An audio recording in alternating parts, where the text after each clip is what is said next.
Hello and welcome to This Racing Life. This week we'll be catching up with one of the stars of last year's National Hunt season, taking a stroll down memory lane with the trainer of one of the heroes of the Cheltenham International meeting of years gone by.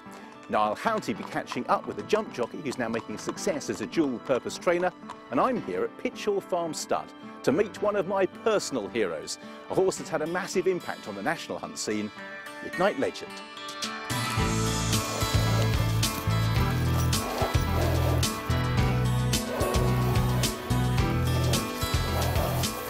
So we're here at Pitchall Stud. David and Kathleen Holmes are our proprietors. And David, how did you come about having the horse here? Well, it's a bit of a long story, Richard, really. We had a horse called Bonnie Scott, and one day I turned him out in the paddock and he broke a leg, and that was a bit of a disaster for us. So he came out on the grapevine, we were looking for another horse. And because we bought Bonnie Scott from Cronquod Grange, from Liz Harrington, it came about that Midnight Legend might be on the market. And he belonged then to the late Stanley Clark. So we raided all the piggy banks we could, and we got him home here. And the first season, he hasn't covered very many mares. Right. Very low quality mares, and not many of them. So Sir Stanley's instructions were to Liz Harrington was to get rid, because he could not possibly make it as a stallion. Do you have any idea how many he was covering at that sort of time? Well, I think his first season at Cronquod Grange, they were only talking about a dozen mares. Really? Really? And at that time, he was only standing at 800 pounds. He came here, and the first season, we had 32 mares to him. We were delighted. His first 3 point-to-pointers all won.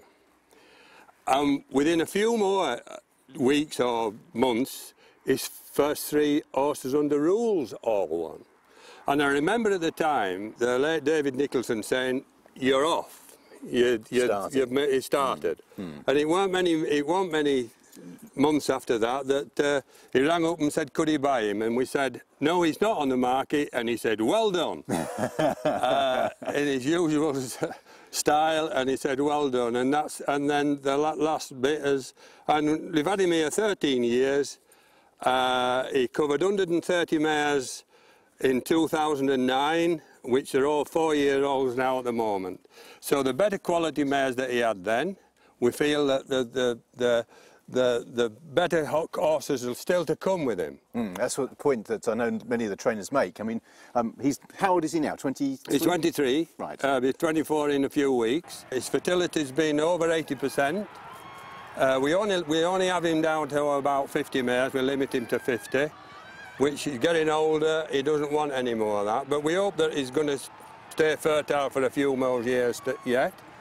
But if he doesn't owe me a penny. He certainly looks a fantastic horse. But as you make the point, it's the fact that he started from such sort of lowly beginnings in a way. He didn't command good quality mares. And if you like, he's got where he is today because of what the horses have done on the racecourse. He's done it the hard way, hasn't he? He's done it the hard way. I mean, we're talking about some of the horses he's got. He's got Midnight Chase, who, of course, one of his was good horse. Yeah. But other horses that you sort of think of as being almost dream horses for various connections, Sparky May, and also See You at Midnight at the moment. And out of very sort of mediocre mares that we had in the beginning, and all good horses, a lot of good horses has come. But, you know, we always feel a stallion, if he will stamp his stock, and he has done it as a sire, and he proves his mares, you see. One thing that was, again, Alan King mentioned particularly to us, is that he's a great doer. Yeah. You know, all those horses really eat well. That's right. And I gather he's the same. Exactly. Anything. That's right. They're easy to train, you see. And the great thing about this horse is that he's a super duper temperament. He's very good. I've always said over the years, he's very good with maiden mares. Okay. Because I can sort of hold him back from a maiden mare. Right. You know, whereas he doesn't sort of jump and go for his stock. And 13 years we've had him, he's never put a foot wrong for it. And we've been very lucky to have him, you see. Midnight Legend is now an established star, but there could be one for the future here as well, Passing Glance. And Kathleen joins me to talk about a new kid on the block, I suppose, in Passing Glance. How long have you had him? Well, we originally had him when he was a 6-year-old. We stud him for 1 season for the National Stud at the persuasion of David Nicholson. We did like the horse. He didn't get many mares. He hadn't covered many mares at the National Stud in his first season, and he covered 14 the first season with us. He then moved on up to Walton Fields and covered about 12, but he came up on the market to go to December sales, so we decided it'd be a useful buy to have to cover Midnight Legend's daughters. Okay. That was basically the main reason for buying him, and we made an offer and he came here the following year, so he would have been 7 rising 8.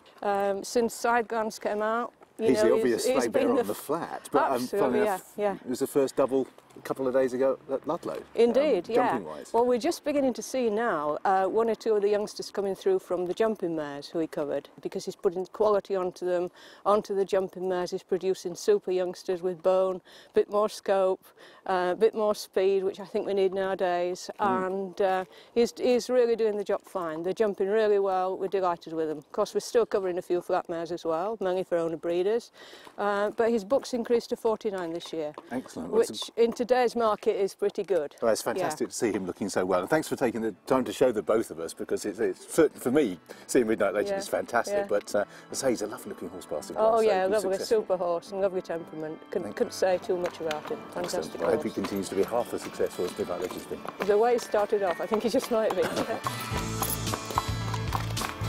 We've now come onto the grounds of the stud to see some of the stock we've got on the ground, and we're starting with the foals here. Around about, what, February time? We've got a pair of Midnight Legends here.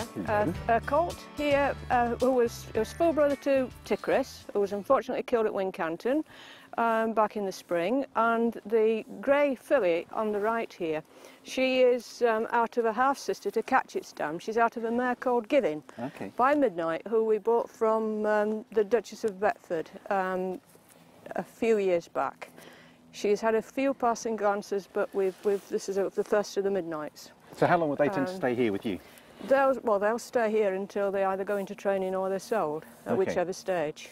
The colt on the right is out of Call Me a Legend, who Alan King trained, and she's a mare rated 135 over fences. He is by Passing Glance. Again, he's a February colt.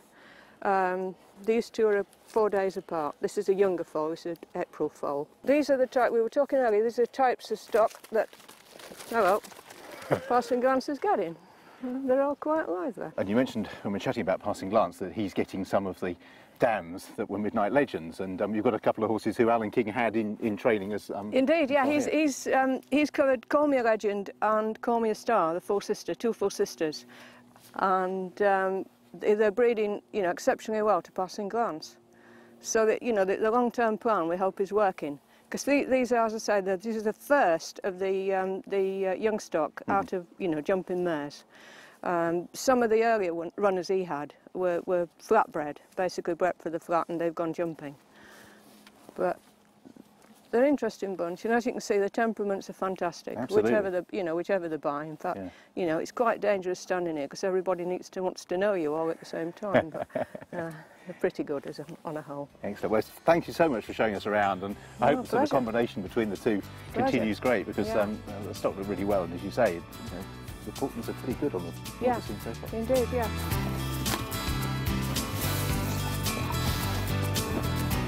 Fantastic to see Passing Glance and Midnight Legend looking so well. Later on in the programme, we're finding out what it's like to train some of their stock, and who knows, one of them might turn out to be one of the National Hunt stars of the future. And it was one of those stars that Niall Hannity went to Worcester earlier on in the week to catch up with. Last April, this fella, Canute de Ray, gave John Prove and Dr. Richard Newland and Leighton Aspel a day, and they'll never forget. He won the Crabbe's Grand National. He's 11 years young, you wouldn't really tell looking at him, but he's going to go back hopefully next year and try and win it again. We've popped down to catch up with him, the horse himself, a real character, and the trainer. Phil Smith just told me he's going to drop him 5 pounds. Over 8 months since he won the Grand National, but I suppose it's still fresh in the memory. Yeah, it still feels fairly fresh, still very exciting to think about it. Complete dream come true, but now obviously we're beginning to think about running him again and his defence next year. I was absolutely sort of amazed at how many people locally got involved in it, enjoyed